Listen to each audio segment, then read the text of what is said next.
Aujourd'hui et depuis une semaine, j'ai vraiment sur mon cœur de nous élever ensemble sur la large vision qui nous anime en tant que communauté Josué et en tant que maison du tissage. Et c'est pour ça que c'est pas mal que ce soit un culte Zoom, parce que ça permet aussi d'enregistrer et de garder ce message pour plus tard.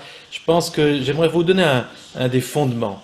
Donc vous savez que depuis une semaine maintenant, 2 semaines, il y a ces maisonnées qui ont alimenté une nouvelle dynamique dans l'Église et multipliant, comme on l'a dit, les hôtels de louange et de partage dans la région, favorisant une nouvelle communion, une dynamique d'Église plus organique. Mais n'oublions pas, et c'est là que j'aimerais souligner ce matin un aspect, n'oublions pas l'importance de cette maison du tissage, et j'aimerais parler de la vision qui est derrière. C'est également notre héritage et un outil que Dieu nous donne pour proclamer et incarner le royaume de Dieu. Comme l'a soulevé Alice, l'a rappelé, nous sommes dans une guerre aussi de territoire. Et on pourrait être tenté de dire, et d'ailleurs c'est quelque part c'est juste, de dire que l'Église c'est pas des bâtiments.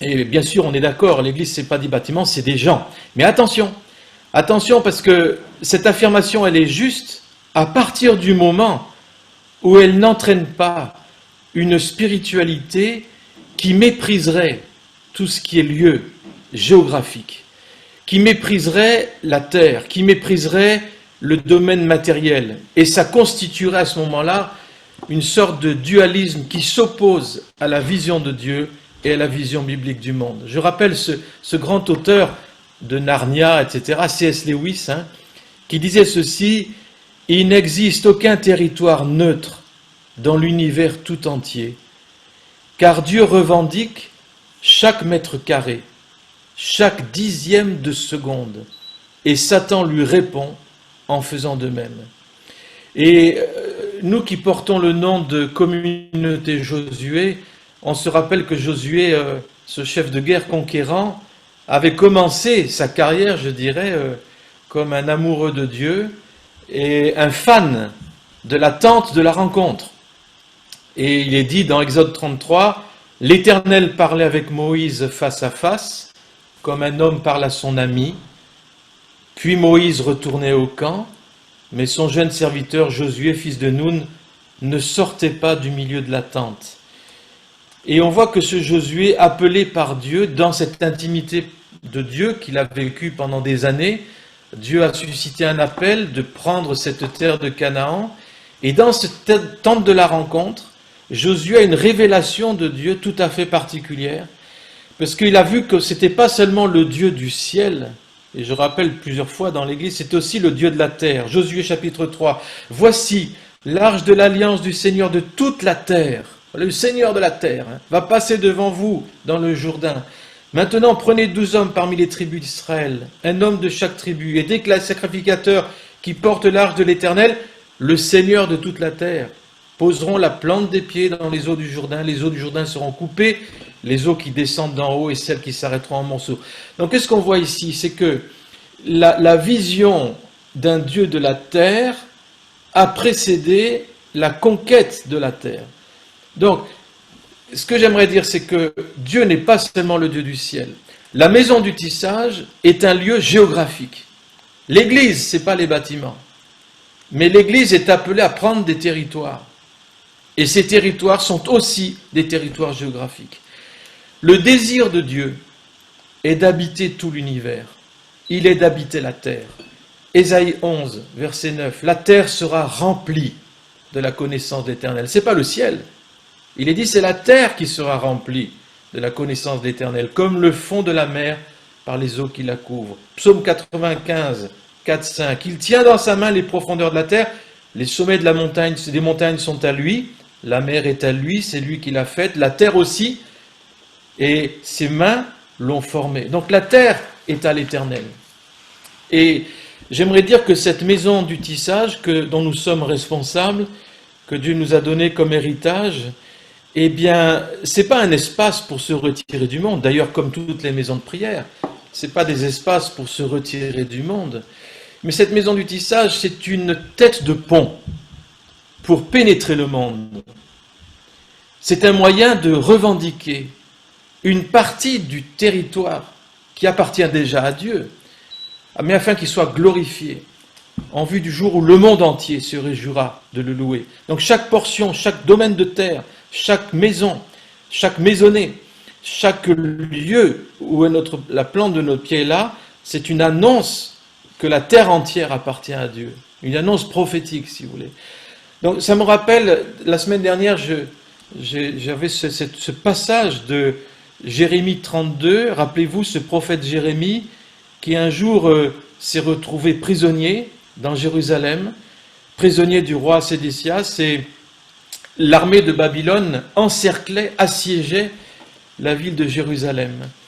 Et donc toutes les lignes ennemies étaient là autour, et c'est là que Dieu dit à Jérémie, achète un champ. Et ce champ, figurez-vous, qu'il se trouvait dans les lignes ennemies. À quoi bon acheter un champ si l'ennemi est partout?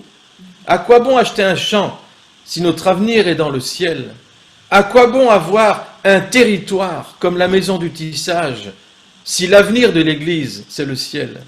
Mais comme l'avenir de l'Église, c'est le ciel qui descend sur la terre, toute portion que Dieu nous donne, toute superficie, tout territoire, dans ta maison, dans les maisonnées et dans la maison du tissage, ce sont des territoires qui annoncent que Dieu veut la terre entière.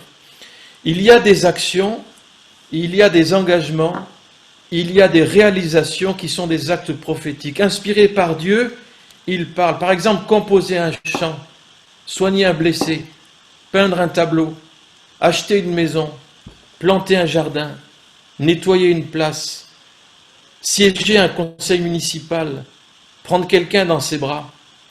Tous ces actes, s'ils sont faits au nom du Seigneur, ils manifestent le royaume de Dieu et ils annoncent le roi qui vient. Ils manifestent la rédemption et son signe de restauration. Nous sommes, en tant que peuple de Dieu, un peuple appelé à être signe de la restauration. La maison du tissage est ce champ pour nous. Il est le fruit, je rappelle, d'une conviction de toute la famille Josué, à l'époque 100%, à 100%.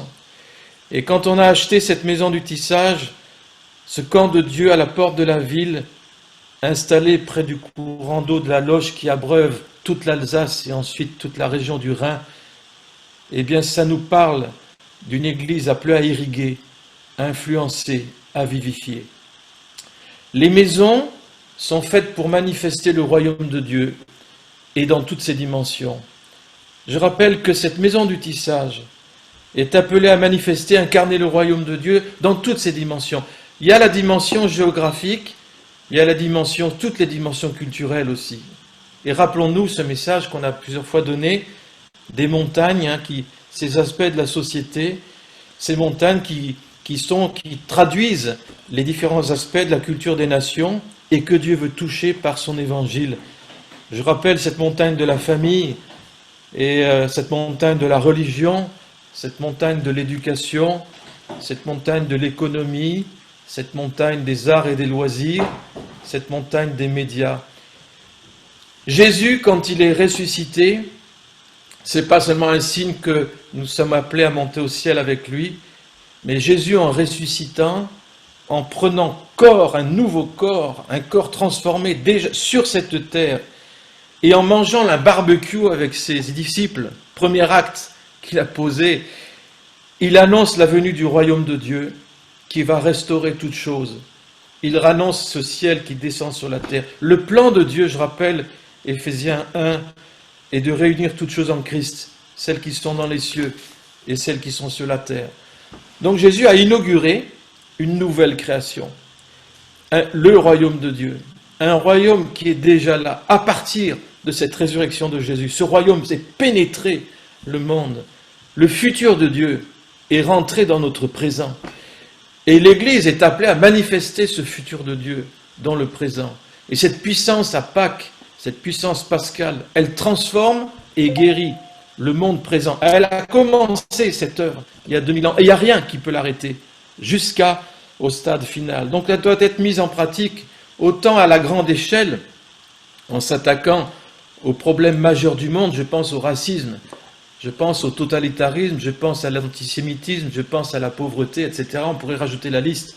Et bien sûr qu'en tant qu'Église, nous avons à annoncer, incarner le royaume en traitant ces sujets-là, qui sont des sujets qui semblent nous dépasser, mais qui ne dépassent pas Dieu.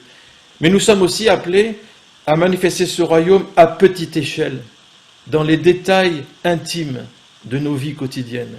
L'évangile du royaume est un évangile qui touche à l'intimité de nos vies, la micro-vision, si vous voulez, mais qui touche aussi la macro-vision. Nous sommes appelés à porter les deux.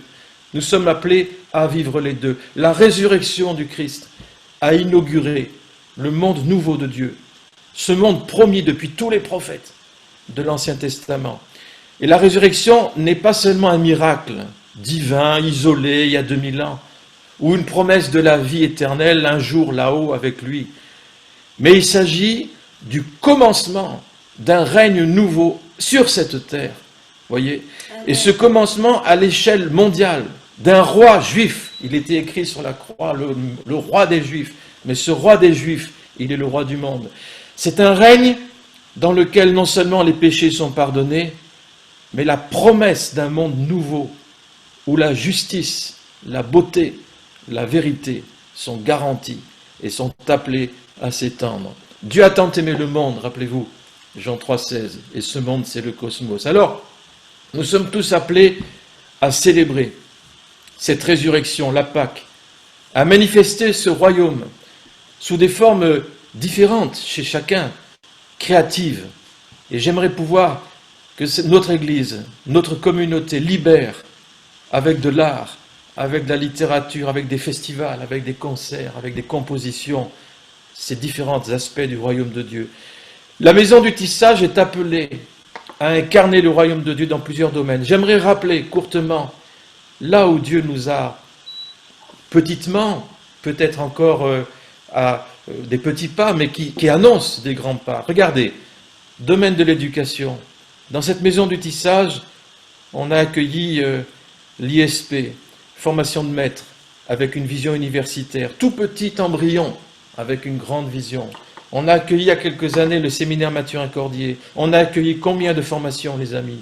Prophétique, danse, mouvement, formation sur le son, formation biblique, séminaire sur les finances, sur le royaume. Bref, une maison qui, le domaine de l'éducation, qui a commencé à prendre quelque chose. Ensuite, le domaine des arts et des loisirs. Rappelez-vous, les amis, concerts. Rappelez-vous les fêtes. Rappelez-vous les anniversaires dans ces lieux. Rappelez-vous, et rappelons-nous, ces éditions, Lumière de la vie. Rappelons-nous les cours de danse, les ateliers de peinture, la musique et les compositions faites dans ce lieu, initiées dans ce lieu.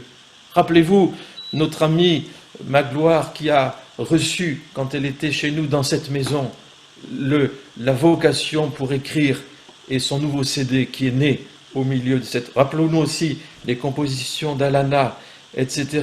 Nous sommes appelés à créer, à enfanter dans les arts. Nous l'avons déjà fait, petitement, mais Dieu nous dit, voilà, c'est là le chemin, les amis. Continuez, continuez. Le domaine de la religion, alors je ne vais pas faire un tableau, mais c'est l'accueil de l'église Josué dans cette maison du tissage.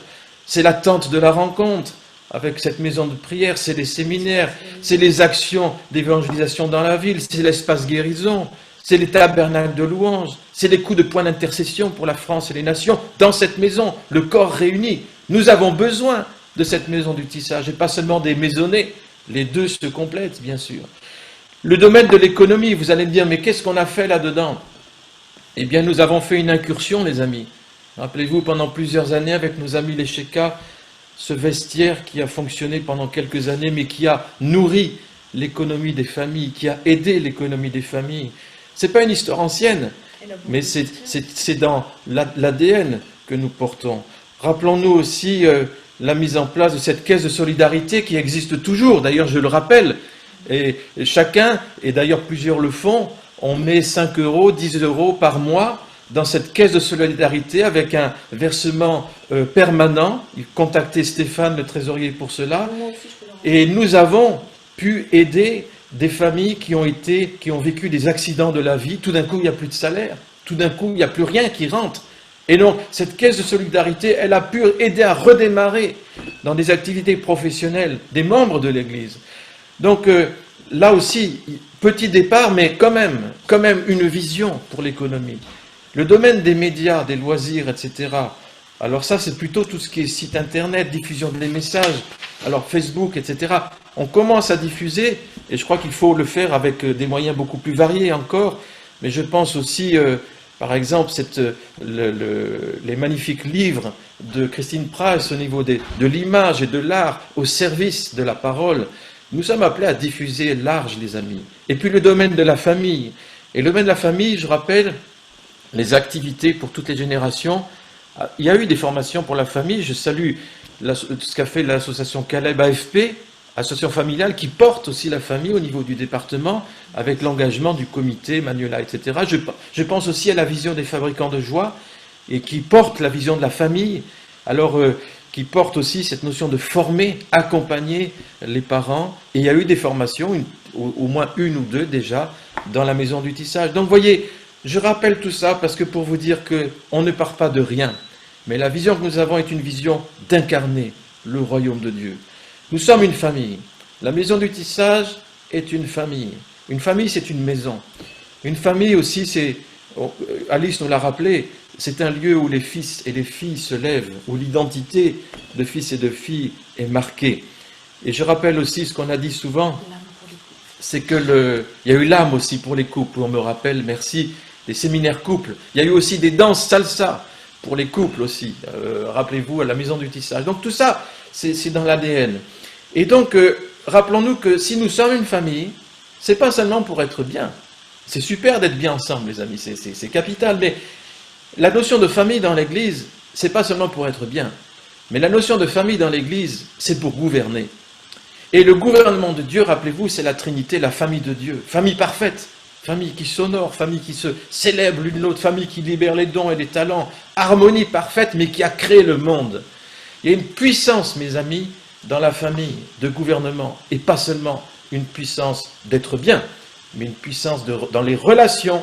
La qualité des relations amène un gouvernement. Nous sommes appelés à donner un ton.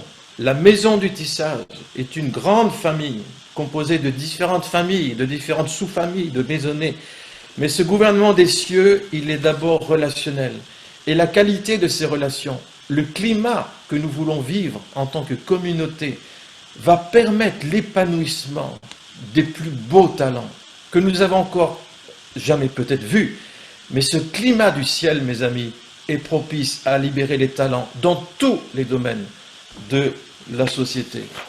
Donc, il y a eu aussi ces cours de Pierre Bonin dans les locaux aussi de la maison du tissage, dans le domaine des finances, etc.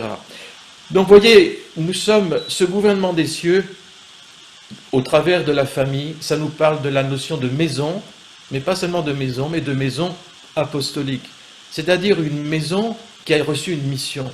Une famille, nous sommes une famille, et nous avons reçu ensemble une mission, les amis. Nous sommes envoyés. Envoyés, c'est apostolos, nous sommes envoyés. Envoyés dans ce monde. Une maison dans laquelle les générations se tissent ensemble, comme l'a rappelé Huguette.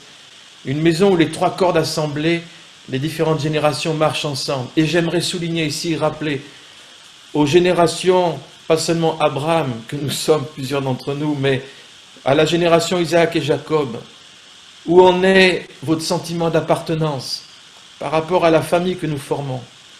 Où en est le sentiment d'appartenance par rapport à la maison que vous êtes et que vous avez?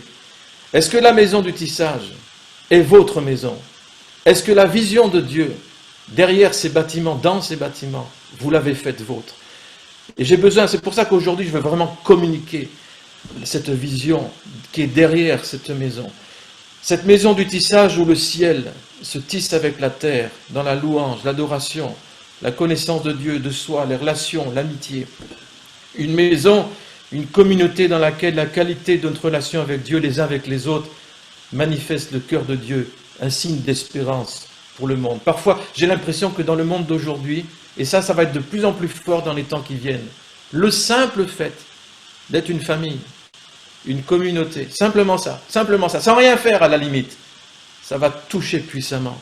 Les gens ont soif de relations vraies, les gens ont soif d'amitié, les gens ont soif d'une atmosphère différente. Simplement, quand on voit au Moyen-Âge une culture vraiment de ténèbres qui a été transformée par la culture du ciel au travers des communautés qui étaient ces monastères, qui étaient ces petits lieux qui avaient l'air de rien, mais qui ont changé la culture pour des siècles.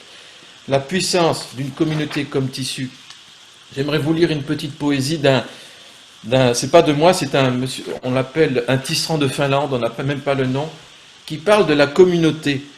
Écoutez ça. La communauté est comme un tissu qui s'élabore.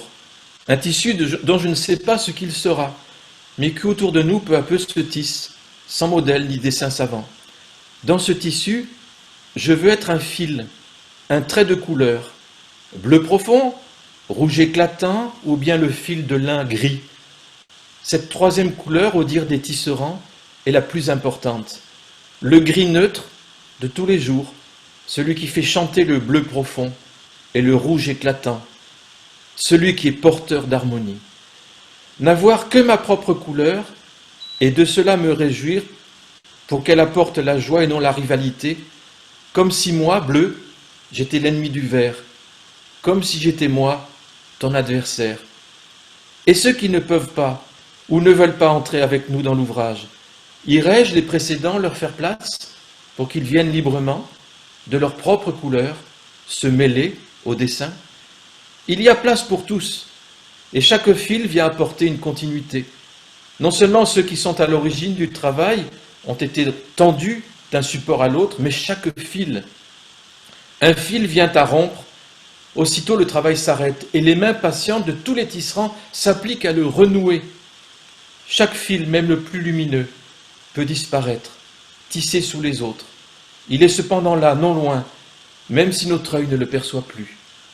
Maintenant, c'est au tour du mien d'être lancé à travers la chaîne, et quand son trait aura cessé d'être visible, alors toute l'harmonie apparaîtra, harmonie de ma nuance, mêlée à toutes les autres qui l'accompagnent jusqu'à ce qu'elle disparaisse.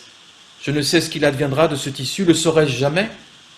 Voilà, ça c'est un tisserand de Finlande. Nous sommes tous ces fils, l'a rappelé Huguette, et nous sommes tellement importants chacun, quelle que soit la couleur. Nous sommes aussi pressés par l'Esprit dans cette vision que Dieu nous donne. Rappelez-vous Ésaïe 61, Jésus dans la synagogue va lire Ésaïe 61 et il commence ceci: « L'Esprit du Seigneur, l'Éternel est sur moi, car l'Éternel m'a oint pour porter de bonnes nouvelles aux malheureux, il m'a envoyé pour guérir ceux qui ont le cœur brisé, pour proclamer aux captifs la liberté, aux prisonniers la délivrance, pour publier une année de grâce de l'Éternel et un jour de vengeance de notre Dieu, pour consoler tous les affligés, pour accorder aux affligés de Sion, pour leur donner un diadème au lieu de la cendre, une huile de joie au lieu du deuil, un vêtement de louange au lieu d'un esprit abattu, afin qu'on les appelle des térébins de la justice, une plantation de l'Éternel pour servir à sa gloire. » Et souvent, magnifique texte les amis, c'est déjà une mission pour une vie ça, mais souvent on s'arrête là. Et déjà c'est un programme magnifique et même ambitieux, et pourtant le texte il continue. Et le texte nous dit, ils rebâtiront sur d'anciennes ruines, ils relèveront d'antiques décombres, ils renouvelleront des villes ravagées, dévastées depuis longtemps. Donc, l'Esprit du Seigneur, ce n'est pas seulement une dynamique d'évangélisation. L'Esprit du Seigneur, il est sur nous pour une dynamique de restauration et d'incarnation du royaume de Dieu dans tous les aspects de la société et de la culture. Rappelez-vous la vocation de Néhémie. Il y a d'abord eu Esdras. Qu'est-ce qu'il a rebâti, Esdras? L'autel. L'autel nous parle de la relation avec Dieu, l'autel, l'adoration, la maison de prière. Et ensuite, il y a eu le temple qui a été rebâti. Et le temple nous parle de la famille plus large. Il ne s'agit plus d'une communion individuelle. Il s'agit d'une communion en tant que famille collective. La maison, le temple de Dieu. Ils auraient pu s'arrêter là. Mais Dieu a confié à Néhémie de rebâtir les murs. Et les murs nous parlent de la ville. Et la ville nous parle des activités culturelles dans toutes ses dimensions. Donc, c'est ça, la maison du tissage. elle est cet aspect de la muraille, du mur que Dieu veut rebâtir pour toucher la ville. L'Esprit du Seigneur nous a été donné pour rebâtir. Donc vous voyez, nous sommes à la fois dans cette dynamique d'un royaume qui est déjà là, inauguré par la résurrection de Jésus, mais qui n'est pas encore tout à fait là, pleinement établi, bien sûr. Il y a des problèmes dans le monde, on le sait. Il y a des guerres, il y a des bruits de guerre. Donc, il n'est pas encore là, le royaume de Dieu, tout à fait, mais il est déjà là manifesté. Ma vie, pourquoi les échecs alors? Pourquoi la souffrance? Pourquoi ces mystères on a l'impression parfois d'un fardeau immense, d'un monde blessé, etc. J'aimerais citer un autre petit poème, je ne dis pas le nom, il est compliqué, Benjamin Malachi Franklin. Ma vie n'est qu'un tissage entre le Seigneur et moi. Je ne peux choisir les couleurs, mais il tisse avec régularité. Et souvent il tisse dans la peine. Et moi, dans un orgueil stupide, j'oublie qu'il voit le dessus, et moi la face cachée. Pas avant que le métier se taise et la navette cesse de voler, Dieu ne déplie la tapisserie et ne révèle ses raisons. Car il faut autant de fils sombres dans la main de l'habile le tisserand que de fils d'or et d'argent dans le motif qu'il a choisi. Les amis, réveillons-nous. Il est vraiment l'heure de se réveiller. Et j'aimerais, la vie vécue uniquement dans le cadre du monde non céleste autour de nous ressemble un peu au sommeil. Et pire, elle ressemble à ce dont le sommeil est une métaphore, c'est la métaphore biblique de la mort. Le mensonge, le vol, l'immoralité sexuelle, l'irritation, et ainsi de suite, et Paul énumère ça dans Éphésiens 4 par exemple, sont des formes de mort.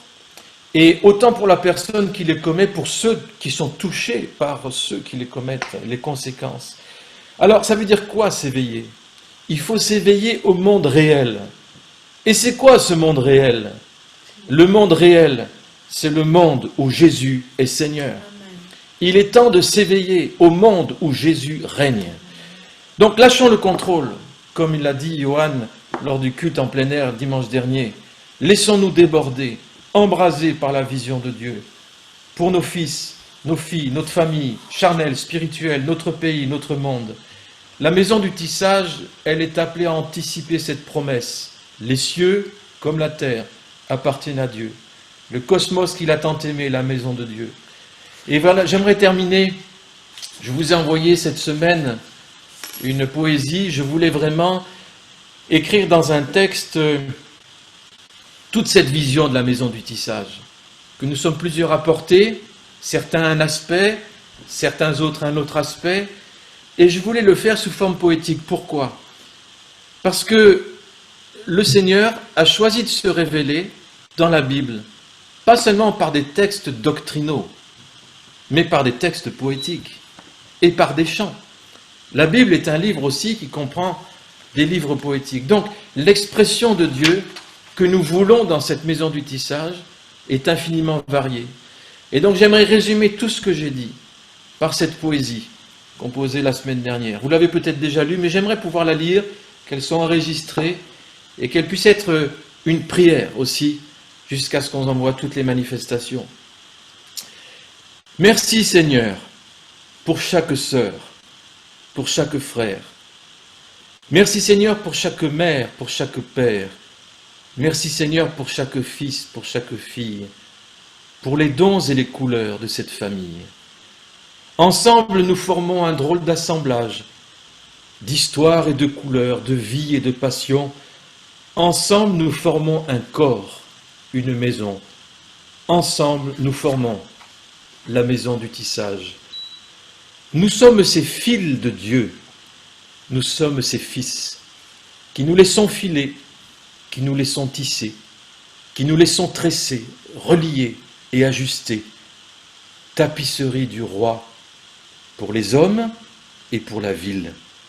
Broderie délicate, œuvre de son amour, tente de la rencontre, habitation de Dieu, faite de fils tressés et de cordages d'amour, terre de jonction entre la terre et les cieux, bastion, tête de pont pour pénétrer le monde, fenêtre d'espérance, source de vie féconde, maison de prière pour toutes les nations, où nous sommes le bois du feu d'adoration. Maison de lumière qui crie au monde, espère, maison du Père qui du ciel prend l'atmosphère, débordement du culte qui nourrit la culture, rayon de lumière pour les zones obscures. Car c'est bien à son ombre, à la maison du tissage, que patiemment Dieu tisse les fils de nos vies, assemble les couleurs, mélange les âges, restaure les cœurs et rapproche les amis. Tapisserie de la nouvelle création, œuvre de gloire tissée du fil de nos histoires, faite de chiffons de couleurs sombres et noires, restaurée pour une nouvelle vocation. Tapisserie de la nouvelle création, elle raconte ton histoire dans notre histoire. Irruption du futur de Dieu dans le présent, signe du royaume pour cette fin des temps. Tapisserie de la nouvelle création, du monde, tu annonces la restauration. Tu bénis les familles, nourris l'éducation, influences les grands, vivifie les arts, conduit l'adoration, communique la vie dans chaque domaine, jusque dans l'économie. Tapisserie de la nouvelle création qui annonce pour tout l'entière guérison. Avec tous ces fils, avec tous ces fils, c'est un superbe manteau que le Seigneur tisse. Manteau de gloire, manteau d'espoir, manteau de foi, qui revêt les pauvres pour en faire des rois. Manteau de joie, manteau de justice et d'onction, qui brise tous les jougs, fait sauter les verrous, ouvre des voies, trace des routes et des chemins, change les déserts en magnifiques jardins. Tu étanches ta soif tout au long de ta course, en puisant constamment l'eau profonde des sources. Murbach, source d'en bas, lumière du Moyen-Âge, tu nous parles aujourd'hui encore de mariage. La formation, épouse de l'adoration, couple fécond qui transforma tant de nations. Et des sources d'en haut, tu puises également, eau de révélation d'un Dieu proche et vivant. Et c'est au cœur même d'un monde qui se meurt que se construit une maison de bâtisseur. Face au vaste monde ruiné, désemparé, ils voient une terre promise, comme Josué. Ils se tiennent là, à la porte de la ville, rejetant ce qui est faux et ce qui est vil, aimant la vérité, accueillant la beauté, manifestant l'œuvre du roi ressuscité. Étant bâtie sur de solides fondements, faite d'or, d'argent et de pierres précieuses, la maison à tisser traversera les temps, manifestant le cœur d'une église amoureuse. Couvert de ton onction, fort de ton affection, avec joie, avec foi, nous crions restitution. Face au monde apeuré, blessé, désemparé, manifestons ici l'amour et la beauté et l'autorité. Oui, pour cette vision, je me laisse tisser, et pour cette mission, je me laisse embraser, confiant jusqu'à l'accomplissement des promesses, œuvrant toujours jusqu'à que ta gloire paraisse. Eh bien, Seigneur, merci pour cette maison que nous formons. Merci pour la vision qui nous rassemble autour de toi et les uns avec les autres. Seigneur, je te prie que cette mission, que cette vision que tu as mise dans nos cœurs pour cette maison du tissage puisse être pleinement reçue, pleinement appropriée pour chacune des générations que nous formons. Seigneur, je te prie pour la génération Abraham, les Isaac, 40 ans, et les Jacob, 20 ans et au-dessus, afin que chacun rentre pleinement dans cette vision et manifeste ton cœur dans les différents aspects du royaume de Dieu. Seigneur, merci pour ces fils et ces couleurs différentes. Active les couleurs, Seigneur, de nos vies. Réactive les dons. Réactive la passion. et le désir pour toi, Seigneur. Seigneur, merci parce que nous n'avons encore rien vu de ce que tu veux manifester. Merci de nous donner la persévérance jusqu'à l'aboutissement de tout ce que tu as promis. Au nom de Jésus. Amen. Et Seigneur, merci pour les enfants, pour nos petits-enfants. Merci pour cette terre de France qui a porté le théâtre des Cévennes, tous ces petits prophètes. Tu nous as promis depuis longtemps, Seigneur, que tu te saisissais et tu parles aussi par les enfants. Tu nous dis dans le psaume 8 que tu as fermé la bouche du vindicatif par les louanges des enfants. Alors nous te rendons grâce pour la richesse que sont nos enfants, pour ceux qui sont encore dans le sein de leur mère, pour ceux qui sont à la mamelle. Seigneur, et nous te bénissons pour eux. Nous parlons ta bénédiction, nous appelons ta bénédiction sur eux, Seigneur. Que ta gloire paraisse, Seigneur, au travers de toutes les générations sur cette terre, afin que ton royaume vienne, que ton nom soit glorifié, que l'espérance renaisse et s'incarne dans le précieux nom de Jésus. Alléluia. Amen.